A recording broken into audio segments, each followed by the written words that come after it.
Welcome to the pod, Matt. You're watching or listening to the MaateCast. Come on. Finally. That's right. First good one. Welcome to the sixth far out episode of the MaateCast. Sorry, I took it away from you that's there. fine. We're finishing each other's Sentences. cute. It's a bit cute.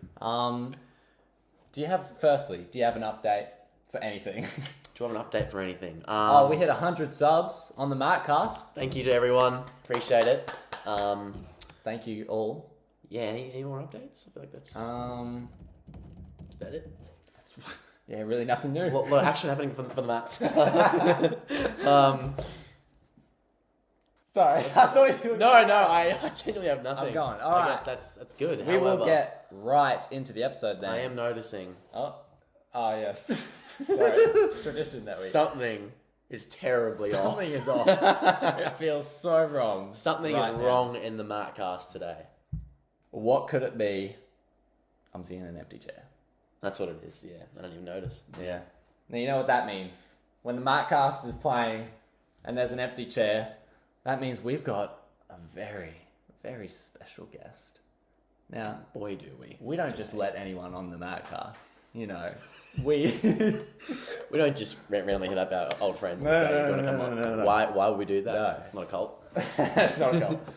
We have a very special guest today. Fellow Matt. As always. Known him for...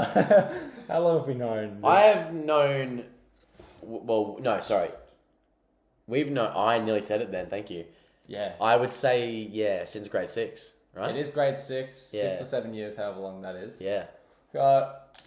True Matt, best Matt. We should Script this? yeah, because we're so bad at it. So sorry. We're just going to welcome him in. Now, it's going to be a great episode. Everyone, please give a round of applause for William Nicholson. William, thank you very much for coming on the show. Word. Word. First. Thank you for taking the time to come and see us. No, Yes. thank you for inviting me. To start things off, how have you been? Oh, tired. Yeah. Also, I'm sorry if I'm too quiet. I don't know how loud to speak. You can speak as loud as you want. Speak as loud as I want. but Yeah. Sounds good. Would. Get nice and loud. It'll... Yeah. You're got fine. it. You're Yeah, it's fine. got it. Yeah. How have I been? Oh, work's been long, Yeah. hard, but other than that, it's Long and hard. long and hard. Now, we know. That reminds That's me good of stuff. good stuff when we filmed that thing with... It was us three. Oh, remember? yeah, And remember we were on the doing oval? What do you want in your future house? Oh, The gondola. gondola. Yeah. That's iconic. Still don't have a gondola. No. Not You yet. will. Not yet. Yeah, one day. It's That's, coming. I was going to ask, so you're talking, I mean, you work a lot Yeah. and you're tired from work, Yeah. but you work like a lot. Ridiculous Yeah. amount of hours. Yeah, I know it's kind of counterintuitive. It's like I'm tired from work, but then I want to keep working. Yeah. Why do you work so much? I like money. Yeah. Well, I mean, I don't get paid very well, so the more I work, the more money I get. So, I mean, it's just how that works. Roughly the hours. What are they looking like? It can vary usually between like 30 to 40. So it's not like it's nothing like crazy. Yeah. Like I'm not working like 50, 60, 70 hours a week. Yeah. Like it's nothing crazy. But then in terms of like downtime, I don't get a lot of it. Yeah. Because I work like weird hours. I love structure. So I like structure in my life. And then having like work where like one day I'll be working like 3 a.m. to 3 a.m. to like 3 p.m. sort of thing. Like that sort of timeline. Like, and then the next day I'm working like 4 p.m. to 12 a.m. It's just like, I feel like I'm never getting a rest. So like, even when I go to bed. So You can't structure your day. Yeah, exactly. Yeah, I mean, yeah. well, when I finish at 12, it takes me 30 minutes to get home from work. So good enough. 4300 baby. Yeah, no. Gotta represent. Shout out, gotta represent. No, but when I get home, it's like 12:30, and I'm still in work, right? So I can't get to bed until like at least 2:30. So I've got from like 2:30, and then if I'm working like 8 o'clock the next morning, then I get like 6 hours sleep. And then it takes me half an hour to get there, half an hour to like wake myself up and get ready, and I've got to be there half an hour before my shift. So like I've got to leave like an hour and a half before. Jeez. Is this something you feel like you can keep up or you want to keep up, or is it just like a part-time thing? Well, I'm in the progress of like getting time off. Yeah. Or like more of a structured like days off, if that makes sense. I'm trying to get weekends off. Right. Yeah. That way I get like 2 consecutive days. Yeah, and you can structure that Yeah, at least. exactly. Yeah. Yeah. I mean, like I try to go to the gym every day, but True. but like most of the time I just don't have time. Yeah. Or like you have to find time. Not that I don't ever have time. Just like if I'm in bed and I know I got work at like 3, I do not want to get up and go to the gym. Yeah. But I'm like, just go to the gym anyway. Yeah. Yeah, I feel like fair. you are pretty good with going to the gym. Or just Even- like I feel like I'm just good at like getting over things. You just know how to get to that next level of Just, like, like, push just do it. classes. Just do it. That is definitely an attribute for you, I feel, is just doing the stuff, even if it's not something you want to do. Like probably like the MaateCast, you know, you just kind of come. I don't want to do this. I don't want to do this. Actually, I did want to ask that. Like, was there a reason? Because you kind of said like you wanted to. do it. Yeah, we didn't ask you to come do it. Yeah. You were like begging us practically. Oh yeah, 100%. No, I don't know. It's just like something to do. Yeah, something I don't know. cool. Fair, Get yeah. involved in it. Yeah, no, appreciate it. Not a cult. Not a cult. Not I was gonna say, what was it? Oh, with the gym. I've always wanted to actually ask you about this because I feel like we've never talked about it deeply, but I feel like your gym like progression is like low key Huge. insane. Huge. Oh like- yeah, I was showing Millar the Huge. like Yeah. some of the progress You photos. like in a non weird way took his shirt off last night. Yeah, well, I went to iron like He was ironing his shirt. Of course, Yeah, of course. And I was actually like in awe of just how like massive you are looking now. Yeah. Like you look, I would say compared to, let's go back to like maybe end of last year. Yeah. I would say your progression has been through the roof. Yeah, It's been well- astonishing. I think that like the best or the thing that I like the most is that like I managed to like I'm 98 kilos.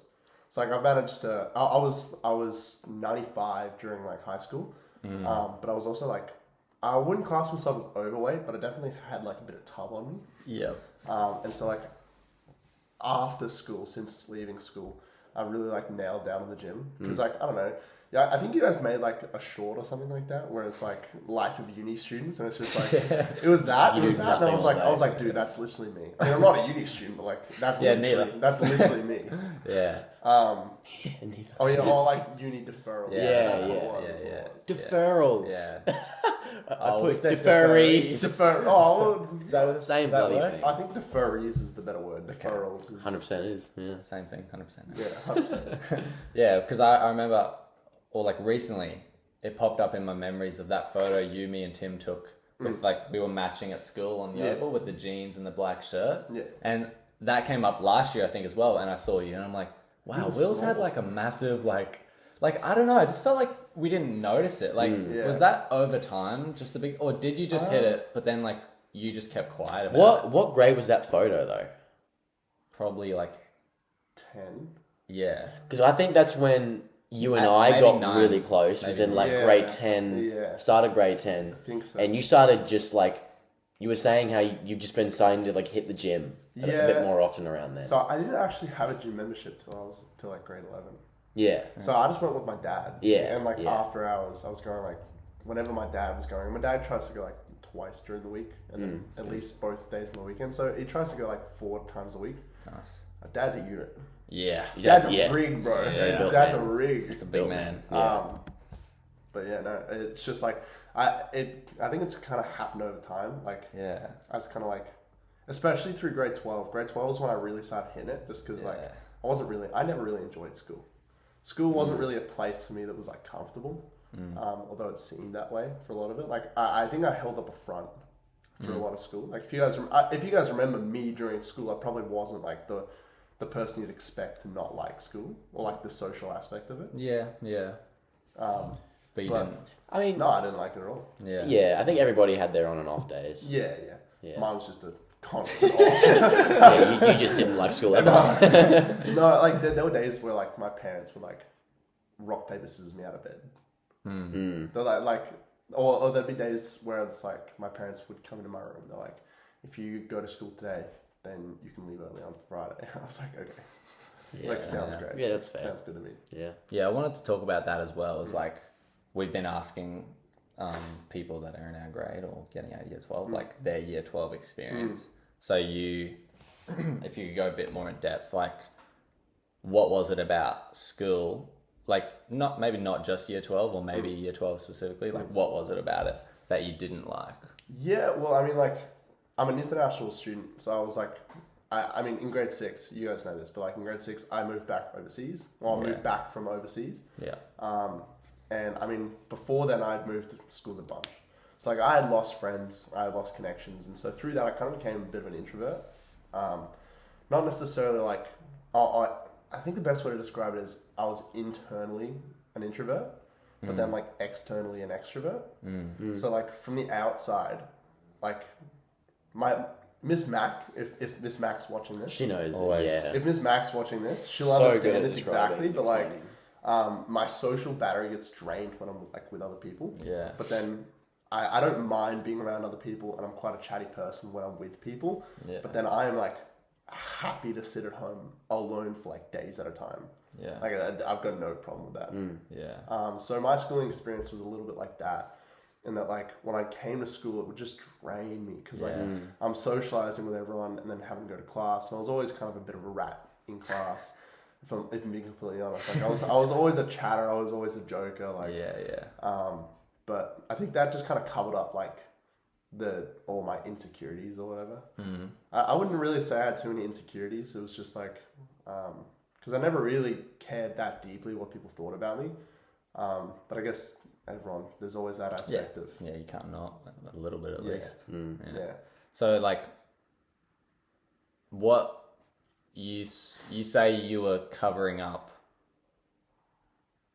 Wait, did you have like insecurities like in mind specifically that you're like covering up, or was that kind of just like, you know, I think because everyone kind of has that. I know appearance like was the main thing for me. Like I remember swimming carnival. I used to like like grade 8, 9, 10. Like I used to watch like I used to Google like the abs 6 pack in 6 minutes. Like, I saw a video. You know the Spider-Verse memes right now where they're like, it's a canon event or whatever. I haven't seen the new one. But you know, do you know what I'm talking about? There's like, they talk about canon events and whatnot, and it's like older brothers looking at their younger brother like doing a get 6 pack abs in 10 minutes. Yeah. And he's like, I gotta let it happen. It's a canon event for young men. Yeah. No, so like I mean I would do that like the night before because I was too lazy to go to the gym. I was like, oh, I think I did the same. I need to start So like many preparing times, for swimming carnival. That was every carnival I would do that. Just like how to throw the shot put better or something like that for athletics.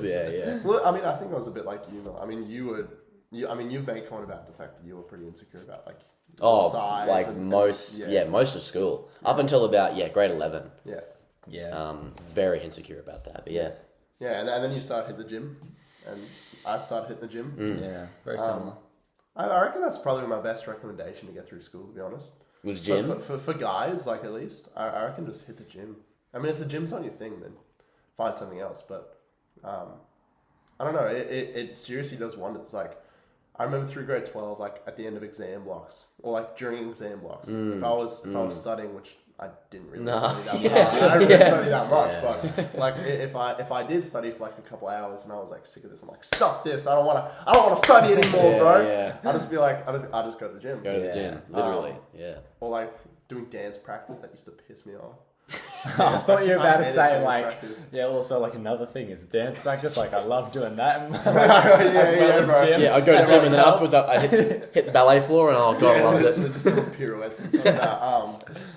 No, just like dance practice through grade 12. I hated that. So like at the end of dance practice, I would just I'd straight to the gym. Yeah. I'm like, stupid Kanye songs.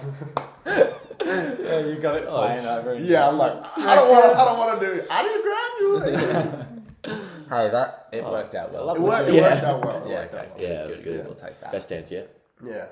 Yeah, maybe. It's a big statement. It's alright. It was pretty good. I think every year we'll see theirs as the best. Yeah, it's always special. Like It was just such a good moment. Yeah. So I was thinking, back to school.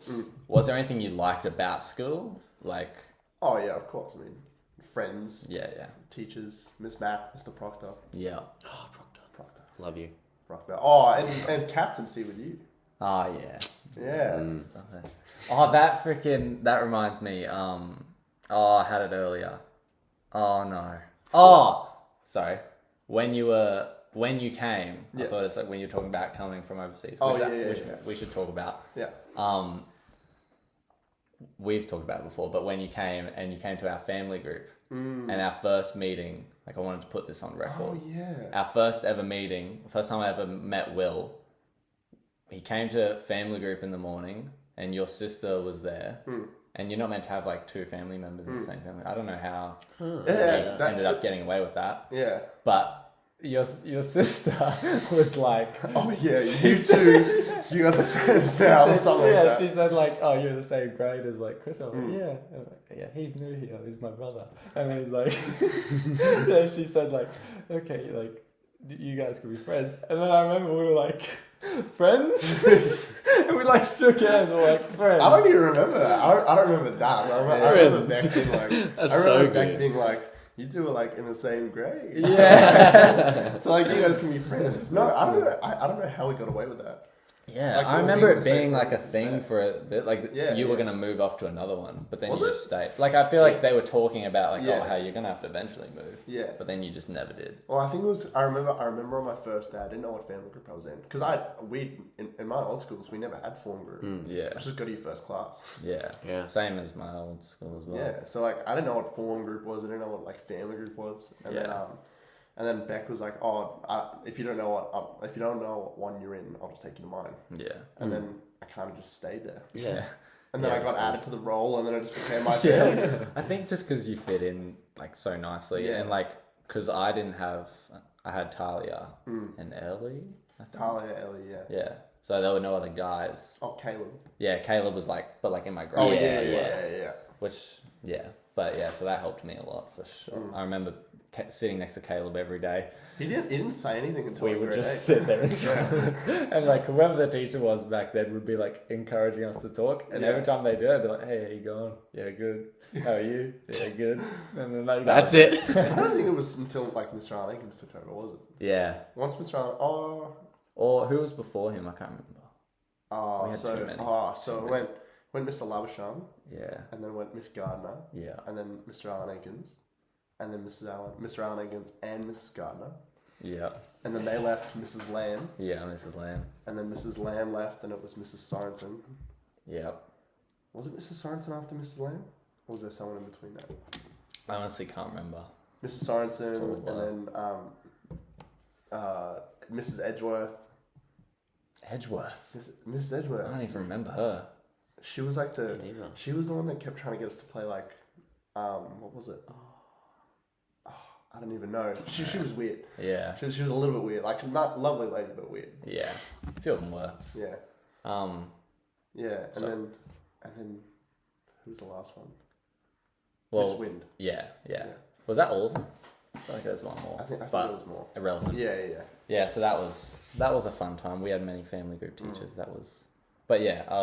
Before that, going all the way back. All the way back. Not all the way, but you talked about moving, obviously, and you moved to Australia. How many countries have you like been to? Yeah. Been to or lived in? Let's Both. say been to and then lived in. Yeah. Been to? I actually don't know. I've been to a lot. So like we used to get travel allowance when we were overseas because my dad was like, he was earning a lot. Filthy rich. And so like I've been to Italy. Like we traveled through Rome, Venice. We've been to like France, so Paris. It's good Naples. enough. Just a couple. Good enough. We've been to the UK. We went and visited family. What else? And what did you do like when you're in these places? Like, is it holiday vibes? Or Yeah, is it, like straight holiday vibes. yeah, frick. Like So good. traveling around. Like, and when we were in Italy, we like rented a car and we literally just drove from place to place. Damn. I mean, New Zealand, obviously. Who hasn't been in New Zealand? Who hasn't? Who hasn't? Yeah. Where else? I think the only place I haven't been to is Africa. Gosh, It's on the bucket list. that's beautiful. I mean, all through China I mean, I'm still waiting Yeah. for Brendan, to to take us to Yeah. Rome. take us Taking to us Rome, to Rome, yeah. same. and pay for my tickets, and Yeah. accommodation. Waiting for that one, I don't know. Brendan, if you were It's been a while listening. since we graduated, so Yeah, I mean, it wasn't meant to be right it after. was meant to be that Yeah. instead of reflections. Yeah, that was If I a recall, promise. if I recall correctly. It was a promise. It was a promise. So I mean, expecting it soon, but you know, Hey, who knows? I'll Eh? hold my breath. we'll hold out hope. No, of course We'll not. hold out hope. Yeah. You know, Yeah. I reckon he'll do it Oh, get on it, Brendan. one day. And how many have you lived in? So Australia, Hong Kong, China, but there was like 2 places in China, so like 4. Gosh. It's like 4 different places. Wow. And so wait, how long did you live in China? Or what ages? It's a bit blurry to be honest. So I know I moved there when I was 3. Yeah. So we moved to Chongqing when I was 3. Gets me every time. Yeah, Chongqing. I just Chongqing. can't. Everyone says that. Whenever I'm like, I grew up in Chongqing, they're like, so Ching Chong there. It just feels like a fake name. It does. Like, it does. Chongqing. But the thing is that I never like understood that. So when I came back to Australia, everyone was like, where you from? I was like, Chongqing. They're like, I was like, they probably don't even believe you. Like, yeah, literally. I remember when I got back, everyone was like, did you get deported? Did you get deported from like China? Or like, did you come? Oh, how was the boat ride? That's what Cody asked me. Oh god. Cody was like, how was the boat? I was Gosh. like, boat? So I moved to Chongqing when I was like 3. Yeah. And then was there until like I was 7. So like 4 years, and then I spent like another 3 in Hong Kong. So I think that altogether. I moved back when I was 11. So I think like altogether it was like 7 or 8 years. Correct. Yeah. Wow. Yeah. And like the culture over there. What did you do much besides like school? I mean, it was just guess living. you would've, yeah. It's just like living in Australia, really. Like, Yeah. So what? It's like you just what did did you- school, Other than right? school, like, what did you do with your life? No, well, what did you do then? Like, I played sport. Yeah. I played sports. So I played rugby. Did ya? They play sport over there? No, I played rugby. I played union. Attaboy. Union growing up, that was fun.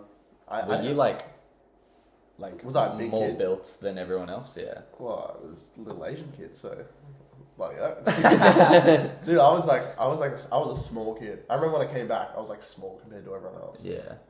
But then over there, I was a forward. I was like a second rower, so I was like a big boy over there. And then when we came back, we actually like looked for rugby clubs. And then we saw everyone training, and there's like these Samoan like Islander kids, and we're like, no. Yeah. My parents were like, no. Just, no. yes, But right. my parents' excuse for me not playing rugby, which they later told me was just because they didn't want me to get hurt. Yeah. Their excuse when I was like younger, when we first came back, was like games are on Sunday or something like that, and church is Sunday. That was their excuse. It was a good excuse. One. But they told me recently that didn't matter. They just didn't want you to play. Yeah, were you playing? Because when I started playing soccer, my games were Sunday. A bit sus. Yeah, I was like, hold on a minute. Can't be right. Yeah. Yeah, So so I loved it over there, to be honest. It was pretty good. You always do talk positively about it. Yeah. Like, what are you talking about? Like, what is it that's... Well, yeah, what is it that you like over there that makes it better? It's hard to explain, really. It's like, it's just home. Like, Yeah. It's just home. Like, You would move back there? probably not move back there. I like it here. There's actually sunshine. Yeah. So that's a win. Yeah. But no, it's great over there. Like, I'd encourage anyone to go visit China. Hong Kong's a completely different vibe. Hong Kong's like a lot more westernized. It's like most people speak English in Hong Kong. And then you go to China, or the part that we were in China, like it's like smack bang middle China, like barely any English. The only people that speak English are like Westerners that live there. But yeah, no, just the vibe. The people are great. Everyone kind of looks after you. There's not a lot of like scammers or anything like that. It's not like America. Yeah. It's not really violent. Like, you're not really going to get run down. And in China, like, you're a celebrity. You're essentially a celebrity. Yeah. Like, being a blonde-haired, Yeah. blue-eyed kid, like, who used to come in there and like, yeah. blue eyes? I remember when I did that in China, like trip in grade 6. And we went to like a... That was grade 6? Yeah. I was with that was ages ago. Matthias, Catherine, and I think that was it from our grade. And we went to this like school, and we were walking through the halls, and that like people were like coming up to the windows and like banging on the windows and like looking at us, and it was like, wow, like this is the most fame I'm ever gonna get. Like, it was great. You're probably one of like the first Westerners I've ever seen. It's like crazy. We used to have people take photos of us, like photos with us. When That's I so was sick. younger, my parents used to get me to charge people. It'd be like $5,000 for a photo. It was funny, It was like people would pay it too. Yeah. I remember I bought a black wig. I bought a black wig and contact lenses so I could like walk down the street when I was. I mean, looking back, like I still looked Western, obviously. Yeah. But, it was like it got a little bit annoying. It got a Right. little bit annoying because like you couldn't go Everywhere you go. couldn't go anywhere without people like trying to touch your hair and stuff like that. And you that's spoke weird. really good Chinese as well. Like I Yeah. would assume, right? Yeah. Well, yeah, isn't it like it's not your first language, but like No, it's got to be close. Like, how much English did you really know by 3? I mean, Do you know? You start speaking by like 12. I think it's like 12 months. Yeah, true. You start speaking. So like, so you would have had a solid. Yeah, definitely. Yeah. That was so. Was that hard then? Like having to like obviously you're young, you probably don't remember, but like, have you ever talked to your parents about it or like knowing is that learning? hard? Yeah, like learning it. I remember learning Chinese for the first time, and Yeah. like I remember getting awards for like how fast I was picking it up. Oh. I think it was just like awarding the white kid for being able to say, for being able to say like Bing Tilling or something like that. So like, so yeah, like I remember learning it, but I don't ever remember it being hard because like we were in a situation where you kind of like had to learn it. Yeah, because like I for said, sure, no one really spoke English besides Yeah. the Westerners. Yeah. So if you wanted to get a haircut and you wanted to explain to the barber what kind of haircut you got, you usually would just show them a photo, and then they'd try their darn hardest to make it look exactly like spot on. But no, like it was kind of just a necessity. Yeah. My parents don't speak great Chinese. Well, my dad speaks better Chinese than my mum. But yeah, we just picked it up just because we had to. Like, Yeah, I guess. it was never a struggle. Yeah, it would just be day to day, like Yeah. knowing that you have to do it to do stuff like hairdressing. I guess it would, and you're young, so I feel like you're still developing, so it is easier. I think. Plus to, like, school, you like that would have just been. Yeah, It was well, an international school. Okay. So yeah. all of our subjects, all of our main subjects were in English. Okay. And then we had like separate Chinese. We did like 2 lessons of Chinese a day. Oh, okay. It's like one in the afternoon, one on the night. right. So you still had like English classes. Yeah. Oh, that's good. Yeah. Because I think one of the prerequisites to be in the international schools that you have to speak English. Ah. You have to have, Really? you have to have Yeah. fluent English. Okay. Yeah. Right. And then we'd teach Chinese from that. And we had like it was like CSL. It's like it's like what we have here. It's like English second language. Yeah. It's like ESL. Like, do you remember Jasang? Yeah. Jasang used to go to do ESL. We had the same thing with CSL. It was like Chinese second language. And then we had all the kids that were like good speakers of Chinese because their families were Chinese or something like that, and then just go do a mainstream class. It was like this whole thing. It was pretty cool. So you were learning English while learning Chinese. Yeah. That's weird to think about. Yeah, because I never Yeah. thought about that. See, it's not weird for me though, which is like, I guess, the weirdest part. Like, Yeah. it's not that like strange to me to Yeah. like learn 2 languages at the same time. So when someone's speaking Chinese to you, do you hear it in Chinese or do you hear it in English?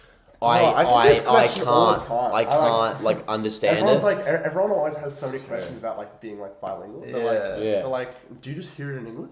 Yeah. Like, no, Like- like Yeah, how does that work? it's like, well, you just hear it in Chinese, and because English is like my main language, and because it's the one I speak the most, like I hear it in Chinese, but then I just know what it means in Chinese. Yeah, Like okay. it's not like oh. Like, as an example, like Bing Tilling, like, I don't know, that's just the first Chinese word that comes to mind, because, like, John Cena, you know? The Bing Tilling! It's like the first thing that comes to mind. So, like, it's like Bing Tilling, I hear that, and then it's like, I don't have to think, like, oh, Bing Tilling, oh, that means ice cream.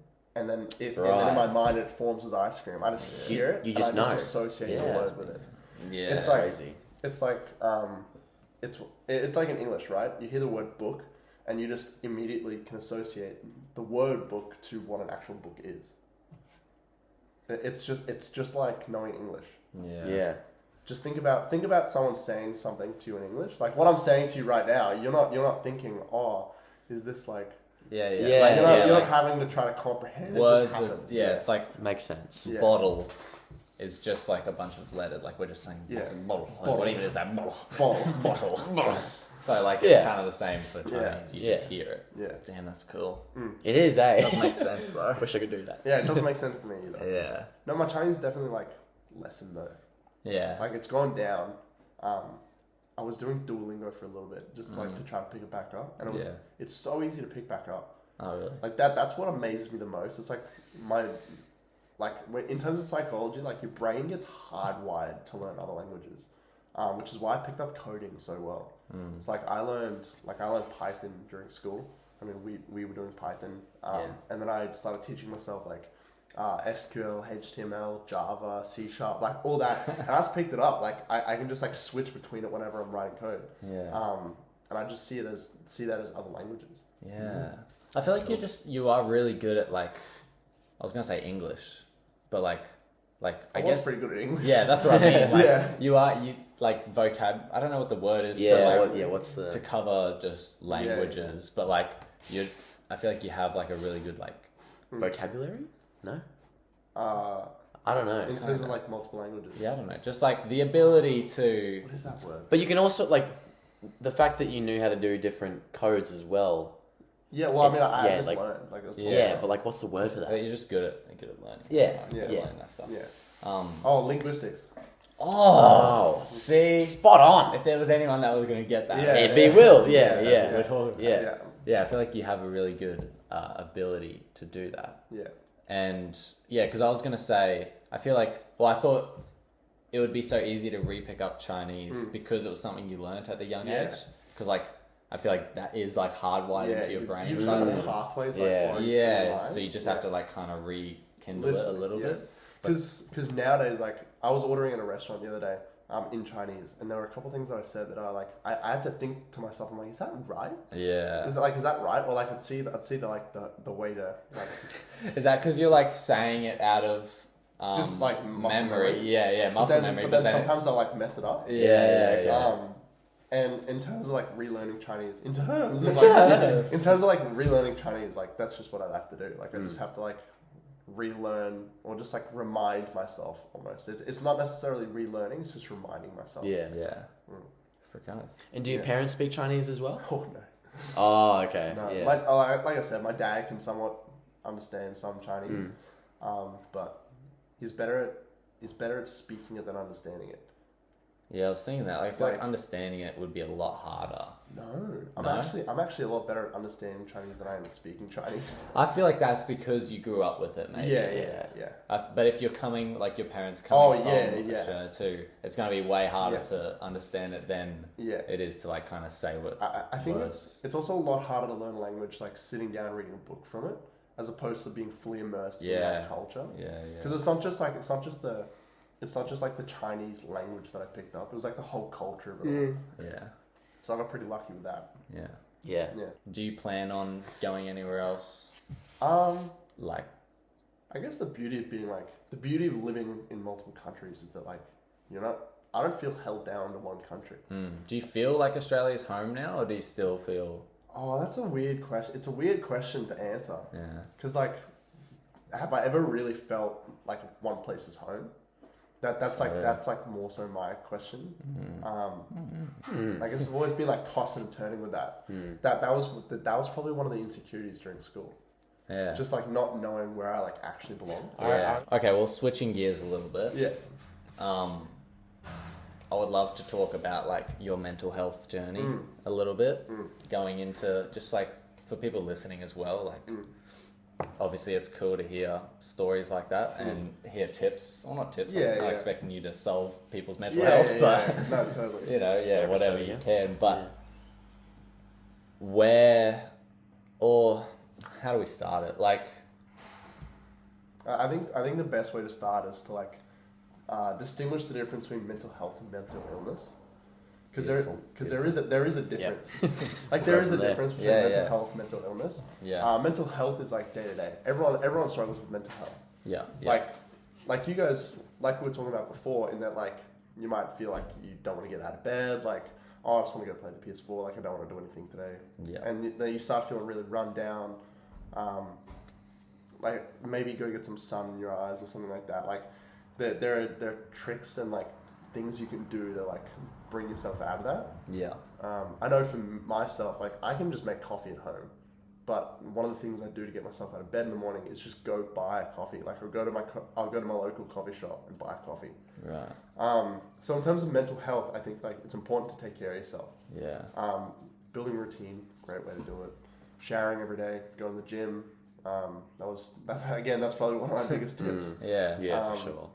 Going to the gym, showering twice a day, brushing your teeth, brushing your hair, just like taking care of yourself goes a long way. Yeah.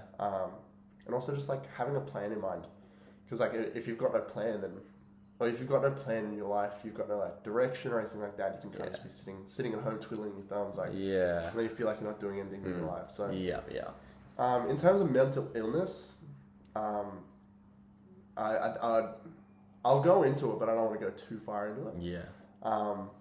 I mean, like my family's, for the viewers that don't know, my family's struggled with a bit of mental health throughout my life. And it's like, it's been a thing, but it's a lot better now. That's good. Personally, I haven't been through that much mental illness. Like, I say that much, I haven't really had any mental illness. I mean, everyone gets stressed, but I think my extra stress was living in a house with people that were mentally ill. But they're doing a lot better now. I learned how to support them, and I guess that ultimately just comes down to like, if you know someone, or if you're living with someone with a mental illness, then like probably the best way to help them is to not like force yourself on them. Just ask them what you can do to help. Just be there for them to talk to. Let them know that everything's going to be okay. As simple as that sounds, like just being there. Just being there in general, it does a lot. What is like the difference between like a mental health and a like mental illness? Like what is classified as like a mental illness? Oh, like depression, anxiety, like bipolar disorder, schizophrenia, like that. Those are mental illnesses. And then mental health is just like day to day. Like the illnesses you actually get like diagnosed, right? Yeah. Pretty much. Yeah. Although like on that note about diagnosis, it's like not every mental illness is diagnosed, because not everyone goes to get help. The people that are diagnosed have the best chance. Like it sounds weird, but like the people that are diagnosed have the best chance of like not recovering from it, but being able to manage it the best. Because it means that they've already like taken that first step. It means they've already like gone out and sought help or treatment or something. And is that like, do you reckon like the biggest step of it? Like I feel like I've heard that that's the biggest step, is actually asking for help. I don't think getting a diagnosis is the biggest step. I think the biggest step in mental illness would be admitting or asking someone to help you. Like therapy. Well, not necessarily that. Like it could be therapy. That's where my mind would go. Is like probably the hardest thing to do. Yeah, would be to like actually be open to talking to someone about it. Yeah, I think. Especially like, well, I'll give you an example in terms of like my family. I won't like mention exactly who, but like, I had a close friend. My sister's close friend committed suicide when we were back in Hong Kong. I talked about during grade 12. And he kind of like that whole experience, like his death and his passing, like it kind of shocked my sister. And for a long time after that, we didn't realize. There it is. I can tell. Yeah. Like we didn't realize that she was going through stuff. Like we didn't realize that it had affected her as like as serious as it had. But eventually, the hardest step for her would have been telling us that she needed help. Or admitting to us that she actually wasn't okay. I can't imagine. Whereas for some people, the hardest would be going to therapy. Like actually getting in the car and driving to therapy day to day. Or sitting there and being open with someone that you don't actually know. Like, for sure. Yeah, freaking heck. I can, I mean, I can't even like fully imagine it, but like trying to, I guess, I can't imagine how hard it would be to admit something like that. Like even on a small scale. So like at the moment, like where would you say you're at mental health wise, and like how have you gotten to the point where you're at now? Yeah. Mental health wise, I'm great. Yeah. I think I'm actually pretty solid. That's so good. Yeah. I actually went to, so for all of grade 12, I was seeing a psychologist. Yeah. Or not all of it, from the majority of it, which you guys probably wouldn't have known because I just didn't tell anyone. Yeah, you Yeah, were I remember you just brought it up really casually, like once or twice. And Yeah, it's yeah. Just never knew that. Did not know that, yeah. Like, where are you going? Whenever I leave early for an appointment and someone was like, where are you going? I'm like, I'm just going to the doctor's. Like, that was my thing. I wouldn't even, I never told the office ladies either. They didn't know. I was like, I'm just going to an appointment today. Yeah, right. And they just let me go. Yeah. In fact, I got out of school a couple times. Like, I didn't even have an appointment. I just went to the office. I'm like, I have an appointment today. I guess the perks of smooth. Having psychology. No, I mean, I'm not seeing a psychologist anymore. He was great, and he pretty much just equipped me with everything that I felt that I needed. Yeah. And I'm sure there will be times in my life where I'll need to talk to someone again. Yeah. And I encourage everyone to do that. Yeah. Like, there's a huge stigma around psychology. There's a huge stigma around asking for help. Yeah. That's why I wanted to talk about it. Yeah. Because it kind of implies, asking for help implies that something's wrong. And I guess usually asking for help means that there is something wrong, but like say as an example, you were feeling really stressed at work, right? Yeah. It's not that big of a thing. Like, it's not that big of a thing to the rest of us, but to you, that might be really stressing you out. Yeah. And obviously it's not going to make you want to kill yourself. Yeah. It's not making you like question, do I really want to be here? Or, like, would people miss me if I was gone? Like, it's not making you question that. But that stress can then overflow into your relationships, like your friendships. You might be more focused on yourself than your friendships. You might just not have time for people. You might not have time for yourself. You might stop taking care of yourself.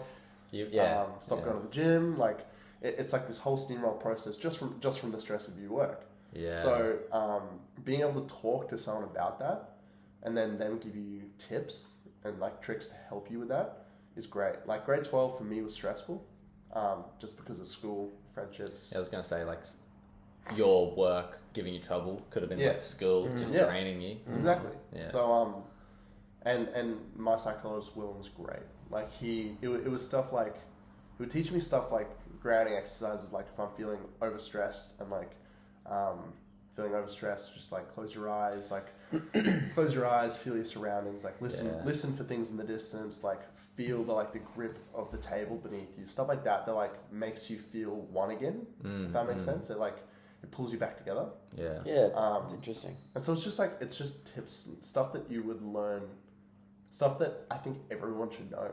And it's a little bit sad that not everyone knows stuff like that. So you would recommend seeing a psychologist, like, even if it's for the small the smaller things? Yeah. Yeah. Well, I mean, in terms of like scale, what's small? Yeah. Someone small can be someone else's like exactly. massive. Yeah. Like I don't even know what a small scale would look like because exactly. To some people, something might mean their world and everything they see, whereas someone else, it's really nothing that. But I mean, like I said, with stress, like, it can steamroll from something small to something big. Yeah, for sure. Because I mean, like, once you stop taking care of yourself, you might get into a slump. You might not want to get out of bed in the morning. And then eventually that rolls around to your relationships completely die off. Like, you feel like you're all alone. That sounds a lot like depression, doesn't it? Yeah. So like something small can like can roll into something big. Yeah. So I think if at any point in your mind you feel like you can't handle something on your own, you should talk to someone about it. Whether or not that's a psychologist or not, you should talk to a family member or a friend. Just be like, look, I'm actually going through a lot right now. Or like, even if you don't feel like you're going through a lot, like, hey, I'm feeling really stressed. Like, what can we go out and play golf or something like that? I remember when I broke up with my girlfriend, I messaged you. Do you remember that? I messaged you. I was like, was that That's her name. Yeah. No, sorry. No. Also, it was I'm just trying to remember what we went and did after that. We went and played basketball. That's right. Yeah. Remember that? I do. Yeah. I remember. Yeah, and then I came. Yeah. Yeah. Oh, yeah, that's right. Yeah. So I mean, I just messaged you guys and I was like, hey, look, this happened. Like, I'm not doing so good. I need something to take my mind off it. We went and played basketball. We had a great time. And by the end of it, like, we were just chatting for most of it. By the end of it, I was a lot better. Like, I was feeling a lot better. That's so good.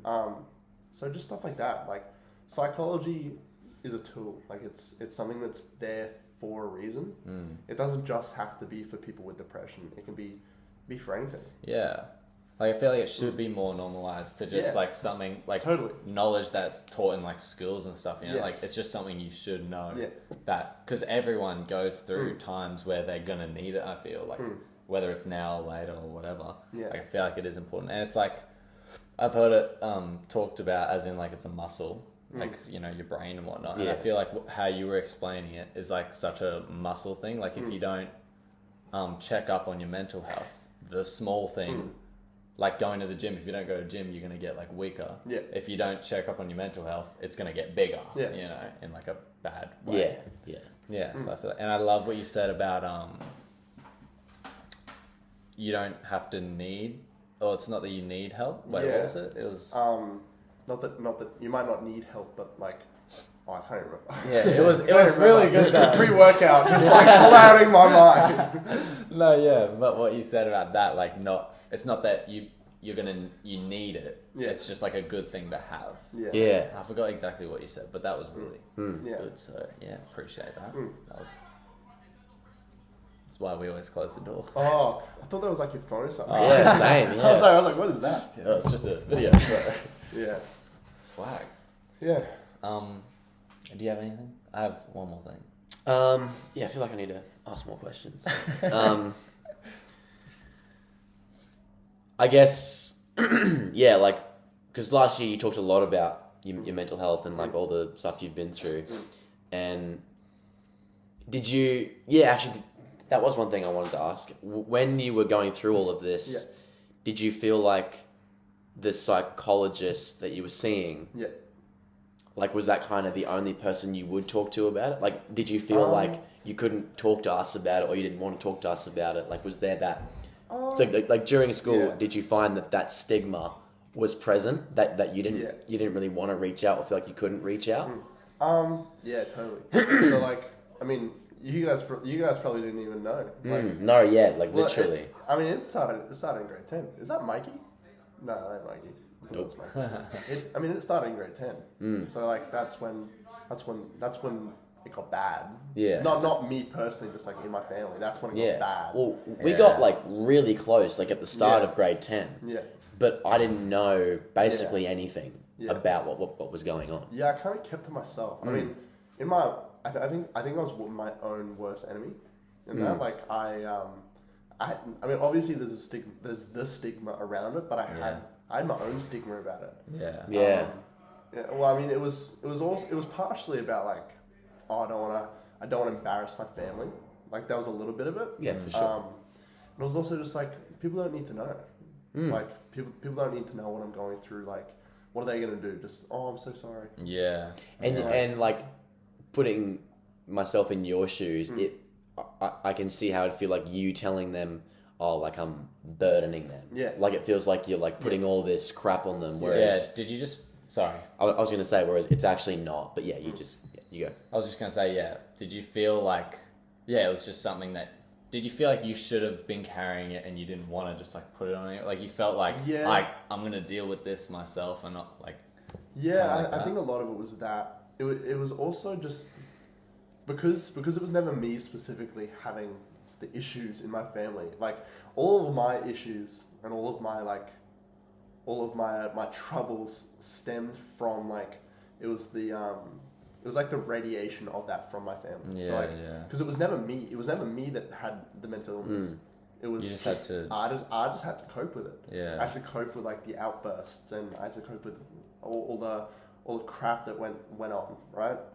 So I never had the mental illness. My days, for a long time in my family, I felt that, like, me having a bad day wasn't justified because my problems were never going to be as big as theirs. Sure, so for a lot of me, it was never like wanting to share that with you guys because I knew that actually, like, my problems weren't as big as, like, my sisters. My problems weren't as big as my mum's. But it it was actually, it was like, because when I really started sharing about it was like grade 12. Like, well, when I really shared the extent of it. I feel like it was only like little like details up until the year 12 was. When I really like shared that, the extent of it, that was when I was seeing like my psychologist. And that was because he encouraged me to. He encouraged me to like, not necessarily for a lesson, but more so just so people understood me better. No, I mean, it completely shaped who I am today. Like completely. That's good to hear. Well, it's good, but it could, could be bad. Seeing the psychologist. Not the crap you went through. That's good. No, I mean, so good. I'm so good, glad, bro. My family just had so much mental health. So good, bro. I just encourage like all of you guys or anyone that like wants to talk about something, just find someone to talk about it. I can't imagine there are too many people in the world that if you said, hey, look, I'm not doing so great, are you free to chat? I can't imagine there are too many people in the world that are going to say no. And if someone does say no, they probably shouldn't be in your life. So like family is a great one. My family's been great. Like as much as that was the issue. My family is like, we've always supported each other. And it's actually brought us closer because now that everything's calmed down a lot, I mean, we take care of each other. You know, and we look after each other. I feel like we're more tight than we ever were. It's brought us really close. I mean, I know you guys are close with your parents. And that always used to amaze me, by the way. Like, you and your dad go to, like, Origin games. Like, you guys used to hang out all the time. Me and my dad were never that close. And, like, your dad used to take you golfing, like...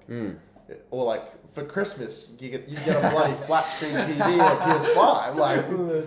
Like your relationship with your parents, or all that I saw, like all the relationships with people's parents that I saw in school growing up was completely different to mine. What was yours like? Oh, mine was like just like probably the best way to describe it would be come to me when you like. It's like talk to me if you need something. Other than that, like or talk to me if you desperately need something. Other than that, you got it. Just that, like, kind of like still. Correct me if I'm wrong. Like a loving dad, but like just like a dad, like not a friend. In a way.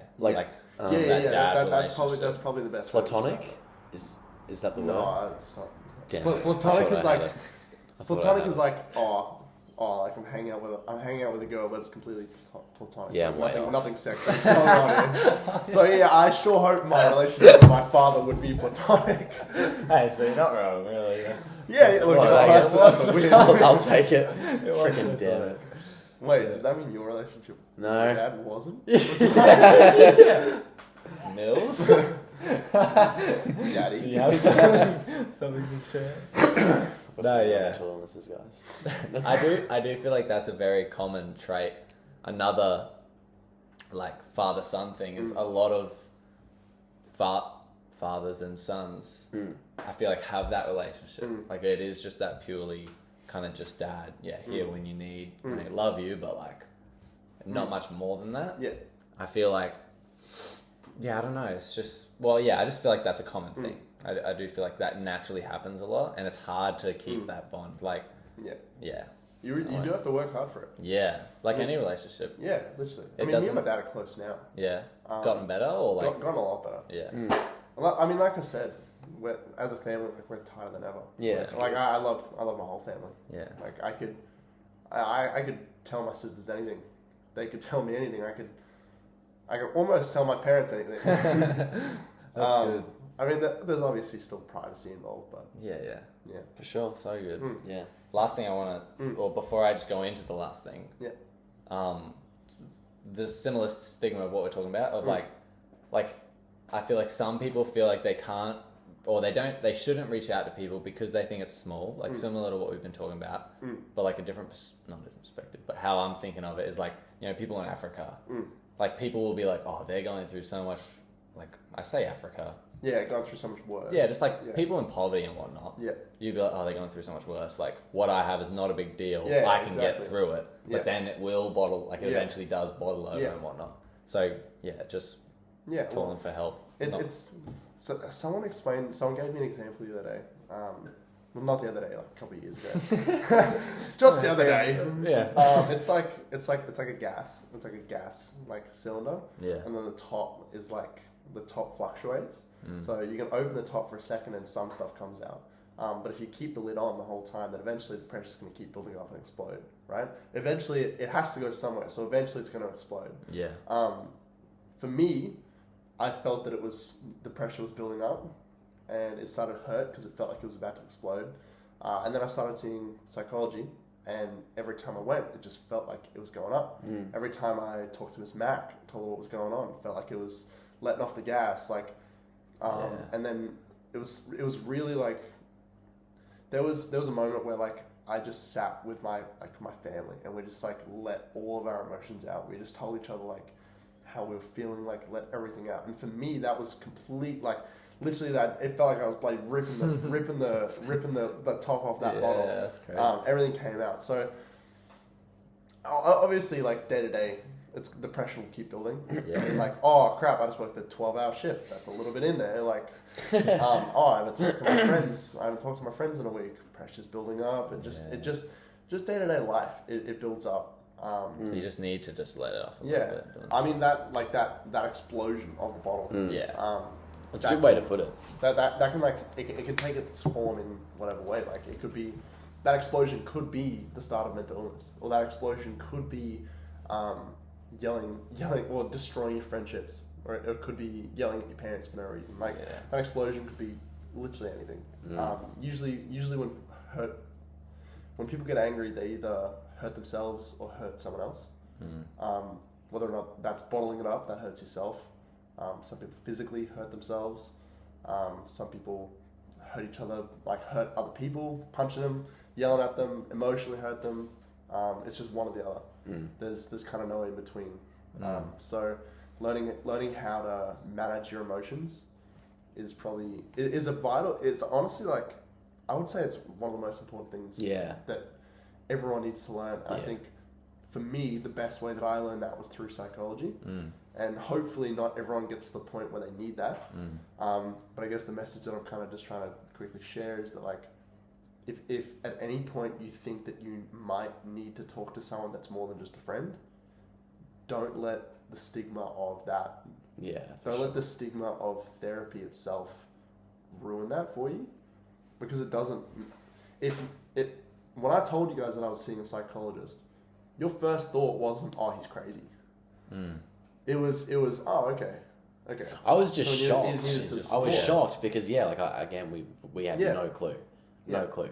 And I was actually more like, I would say upset, because I felt like I'd known you for this long, but I didn't know that you were like possibly struggling to an extent that like could be bad. And so I was like, what could I have done different? How could I have helped more? And stuff like that.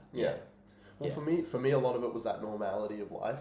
I actually enjoyed the fact that no one really knew much about it. I can imagine that. Because no one treated me any different. Exactly. Like people would still make fun of me, which sounds like such a stupid thing. Like people making fun of you. But it just normalizes. You didn't want it to change. No, for sure. Makes I you see feel that. normal. Did you have that stigma before you went to therapy? Like, did you personally have that same like? Oh yeah. Yeah. Completely. Well, my stigma was more so the fact that like, because everyone in my family had been to therapy, everyone in my family had been to psychology. It was more the stigma of my problem's really big enough for me to need to go to psychology. And then it was actually my mum that said, "Well, look, you don't have to have huge problems to go to therapy. Like, it can be preventative. Like it can be a preventative measure." So that it doesn't bottle over, it doesn't fall over into this, and it doesn't like steamroll into depression, anxiety, suicide. Like suicide's a horrible thing. Suicide, it's not. I don't think it's suicide. It's not Mental Health Month, is it? No, that's November. What am I? Yeah. But Like it's like we'll 2 out of upload 3. it in November. Yeah, but like it's like 2 out of 3 suicides are male. And I think I'm doing a push-up challenge at the moment. It's like 3,000 something Australians committed suicide last year. So there are so many suicides, and it's at such a high rate that we need to like get rid of the stigma. We need to start talking to each other. We need to start like telling each other how we actually feel. My method to going through school by not telling people cost me a lot of friendships. It cost me a lot of like tight knit relationships. Because until grade 12, I didn't really feel like I knew you guys. Like we were friends, but the fact that you guys didn't really know me made me feel like I didn't really know you. Yeah. So the cost of keeping that to yourself is way greater than any stigma that you might feel there is. Yeah. It's just not worth it. It's not worth keeping it to yourself. Very wise words. It's so true. Yeah. It's so good that you're saying that, because that's literally like breaking the stigma. Yeah, and that's why I wanted to like talk to you about it. Yeah. And so we have, because, people are listening, people are watching. Yeah, it's very important to discuss. Has an impact, Last thing I'd love to talk about. Do you have no clue? No clue in the world. Clueless as to what this is going to be about. I want to talk about your like spiritual journey, spiritual side.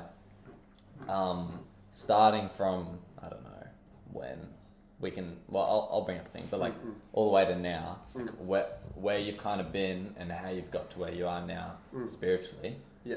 So like, we could start with like, have you ever, let's just start like in a random spot, like year 8. Yeah, you're right. Where were you at in year 8 spiritually? Or growing up, I should say growing up. Growing up? Because your parents were Christian? Like Christian family. Yeah, so you grew up in a Christian family. That's where I should start. Yeah. Did you kind of latch on to that, or were you like, did you drift away, or were you always kind of like away? Well, I'd never been to church until grade 6. Wow. So until I was like 12, I'd never been to church, because there weren't churches in China. There weren't churches in Hong Kong. Well, not that we really went to. My parents had read stories to me, like Noah, Noah the Ark. Like I knew the story of Jesus. Yeah. Obviously, but it wasn't really a thing for us. Like in terms of me and my sisters, we really never thought about God. We were never really, or maybe my sisters did, but I never really was at an age where I could comprehend that. Yeah. And I wasn't necessarily in a circle. Like, the way I see the primary school now, like they do chapels like what? It's Chapel Wednesdays. Yeah. Chapel Wednesday. Chapel Wednesday. Like it's like this huge thing, and you see them all like praising and worshiping. It's like crazy. Like at that age, I didn't even know. I didn't even know what praise and worship was. So it wasn't until like we came back in the life church, and then I remember thinking this shit's weird. I was like, this is weird, bro. Like, what are we doing? Like everyone putting their hands up. I was like, hey, like, what are you doing, bro? Like, get away from me. Put your arms down. You stink. And then, or like people. Oh, that was the weirdest one for me. People crying. People crying in church was like, dude, are you right? Yeah. Are you right? Or like people. We used to have this. We used to have this chick named Mary. Mary would like stand at the back going, hallelujah! Like in the middle of praise and worship. Just, in the middle of like sad songs. Like not the sad, what is it? Slow? Is it worship that's like the slow ones? Yeah, worship. Yeah, worship's the slow. So like in the middle of worship should just be, hallelujah! Like it was like I couldn't stop myself from laughing. Yeah, fair. And so like religion was never really a thing for me until like, probably until grade 8. Right. And then I started going to youth and stuff. Yeah. Yeah. And youth was probably my first experience like with religion. But if I'm being honest, a lot of it was like trying to please my parents. So I got baptized. I was fully faithed up, like charged with Jesus. Yeah. Or at least I thought I was. Yeah. My mentality now is that I thought I was. Yeah. I thought I was like that. But, I mean, obviously in the moment, that's not what I thought. Yeah. Yeah. And correct me if I'm wrong, but like going forward a little bit to the UQ camp, I remember when we were all sitting in, I think it was one of the boys' cabins, when we just finished that massive praise and worship session. Oh, yeah. And I remember talking to you, and you opened up a lot about your perspective on God. And I think I remember you saying that you don't know if you'll pursue the relationship, but you know he's real. Yeah. That might have been, again, like I could be wrong, but like, I think that's where you were at. I think grade 10 it was. If being honest, that's kind of where I'm still at. Yeah. Yeah. Like, realistically, you kind of have to be stupid to not believe in something. Just like looking around. Looking around, like, I mean, the sun's setting on the trees outside right now, and it's absolutely gorgeous. Like, you look at leaves, you look at the grass, you look at each other. Like, the fact that every single one of our eyes are unique. Just like human DNA in general. Yeah. It's incredible. Well, the fact that we're sitting here right now having a conversation, like, not to get gross or anything like that, but how many sperm died? How many possible children your parents have had? But instead it was you. It's true. Like, it's something like a couple million sperm, like a couple million possibilities. Yeah. And somehow we are the ones that made it. Yeah. We're the ones sitting here having a conversation. Like, you know what I mean? Like, that's crazy. Like, the chance of that happening is so slim. Yeah. And the chance of that being an accident, or the chance of that being from a big bang is pretty unbelievable, to be honest. Yeah. But so from my perspective, there is something. There is some creator. There is a God. But I've never in my personal life felt that I've ever had a connection with God. Yeah. Does that make sense? Like, I don't. You hear all those stories, and I feel like my perspective on this, like, resonates with a lot of people. In that you see a lot of people, or you hear a lot of stories growing up in church and, like, going to a Christian school where, like, what was that? Was that, I can't remember whether it was at youth or, like, school, but we heard this story of this dude that was, like, in a hospital, and he was actually rolling joints with a Bible that someone gave to him. I feel like I remember that. He was in hospital. He was a huge junkie. He was, like, in hospital. He had his stash on him. Yeah. And then this pastor comes in, prays for him, gives him a Bible, and he's like, "Oh, I really could go to jail right now." And he's like, "I don't have any rolling papers." And then he, like, flips open the Bible, and the pages are, like, beautiful rolling papers. So he's like, "All right, word." He starts ripping out papers and rolling joints. Yeah. Anyway, he gets to the last one, and he's absolutely baked. And then he rolls it up, goes to light it, and then reads the next page, and it's like John something, and it just like, it's like this full wave over him, and he just puts it all down, sobers up straight away, and then, like, as soon as he gets out of hospital, goes to church, dedicates his life to God. It becomes a youth pastor. Becomes like a pastor of a church. Like, it's crazy. It's like this whole crazy 180 story. Yeah. Like, you hear so many 180 stories, but for me, I've never had an experience like that. I've never had an experience where it's like, okay, there's 0% chance that this is not God speaking to me right now. Yeah. Like, I've never had that experience. And for me, I'm a pretty, like, what I see is what I believe. And that's what I mean. I mean, I can see the trees. I can see everything outside. I can see how special we all are. Yeah. And I can see that there must be something, but I've never had an encounter. Yeah. I've never had a reason to dedicate my life to something that I don't know. Yeah. If that makes sense? Yeah. I'm in a, like, similar spot myself in a way. Like, I've started to... I mean, it's a long story, and we actually want to have Miss Mac on the podcast, and we want to talk about, like, more spiritual stuff and whatnot. But, yeah, like, I feel like a lot of my faith has been around, like, God has to be real because I've seen it in so many other people's lives. Yeah. But, like, in my own, I'm not saying I haven't seen God, like... Yeah. It's a really long conversation, obviously. Yeah, no, I get what but, like, yeah, like, it's not like I've had that moment of, like, whoa, like, I know, like, wow, that was God, like, that feels like I've had maybe one thing or two things where it's like, I remember one time I was really stressed and then I prayed and I just felt, like, peace.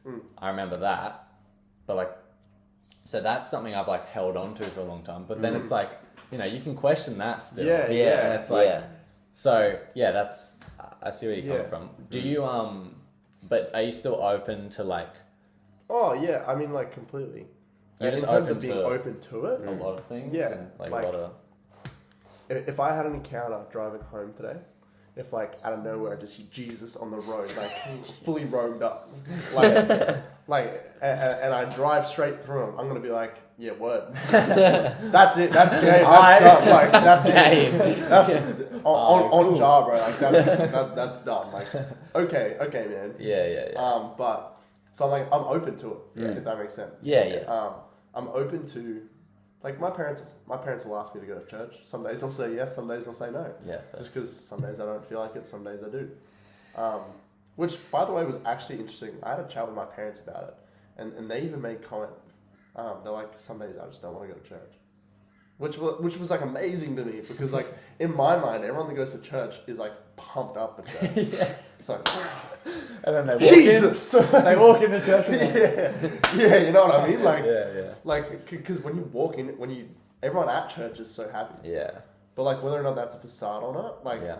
I'd always just thought that everyone at church was like wanting to be there. But Yeah. my parents like half the time like we're like, oh, don't want to go to church. But they always walk out feeling better than they do. That's one thing. Same with me is whenever I don't feel like going to church and I do go, I always afterwards I'm like, no, yeah, like I'm really glad I went. Like I feel a lot better now. Yeah. Not that I'm like sad or anything, but it's like just slack to go, and then I come out. I'm like, oh, freak, that was worth it. Can I ask you a question? Please. Because I know a little bit more about your like Christian story, like your coming to faith. But in terms of Christian, have you ever had doubts? Because in from my perspective on you, like you've always been like this. I mean, your name is bloody Christian. Yeah, mate. I mean, Says it it doesn't all. get much Says more. it all. Yeah, so like I've never seen you as like someone that would have doubts about God. Like you've always been the sort of kid to put up his hand and pray for the class. You've always been the sort of kid that's just that good kid, if that makes sense. Just kind of do no wrong. Yeah. And so I've never like, have you had doubts or like been like, is this like for real? It's a good question.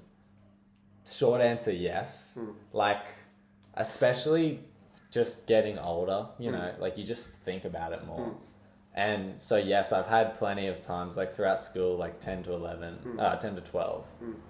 Like, even while I'm doing good stuff, and, you know, like every week or second week, we're meant to do like the message. Yeah. And we're doing a message, and I'm like I might not be in the best place spiritually, or I'm like, you know, having doubts. Because, like, yes, I had doubts, and I was like, yeah, I would have those times, and I'm doing those good stuff messages. I'm like I'm not even really feeling this, like, super strong. Like, I'm not. Yeah. But I, like, did it anyway. I think the reason that I would come off like I didn't have doubts is because I'm just so, like, I've been so brought up in it that it is natural. And even if I was doubting it, I still felt like either it was a good thing, like, right thing, like, I still feel like I'm teaching good things, or deep inside, like, I know, like, I feel like I know God is real, and I know this. So even if I'm having doubts right now, I still believe it in the long term. So I'm like I will get over what I'm... But yeah, doubts, but they haven't been as, like, strong as they are, like, now. Not that I'm doubting... I mean, yeah, it's a long convo. Yeah. So, I mean, yeah. Part 2 coming up. Yeah. But, like, I have been questioning a lot more now. And that brings some doubts and some... But I'm in an interesting spot now. But like, to answer your question, yeah. Like, I have doubts. And I asked my dad, like, whenever I would have doubts, I'd be like, well, like, is this just me, you know? And then I asked dad and stuff. And, like, everyone says they have doubts. I wish I remember what my dad said, because he put it in a really good way of, like... He always does. Everyone has doubts. Yeah, for sure. Yeah. But, like, it's just about going back. Because, like, when you are having those doubts, I would find whenever I went back to God, or I'd put worship on, or I'd try, like, read Bible or something, I always did feel that little bit better. And I don't know if that's, like, a mental thing or whatever, but that's just what I knew for a long time of my life, whenever I had doubts, was just to try get back to God, talk to God, do something, and that would usually help. And then sometimes I'm feeling really strong, sometimes less. But now I'm kind of like trying to question outside of just going straight to God about it, and like trying to do research and whatnot in a way. So yeah, I think my dad said this. My dad said a really good thing the other day, and he was like, because we were talking about like I'm at the point where it's like I still have a lot of questions, and so like there's a lot that because I don't necessarily believe in blind faith. I think when I was younger, when I was going through that like Christian period that I like mentioned, I would have said that was blind faith. I didn't really have any sustenance to my belief. But my dad, actually I think I said it, but like I don't remember like thinking of it. It was at what point do you know enough that you don't need to know the rest? Yeah. Which hits pretty hard if you think about it. That's really good, yeah. Because like, at what point do you not need to know the rest because you know enough? Like, because not every question will ever be answered. Yeah, I think that's something similar to what my dad said. Is like, anything you believe, there is going to be a certain amount of faith involved in it. Like, no matter what it is, whether it's atheism or like anything, evolution. I mean, that's not religion, but everything comes with faith. Like, there is no certain answer. That's why we all...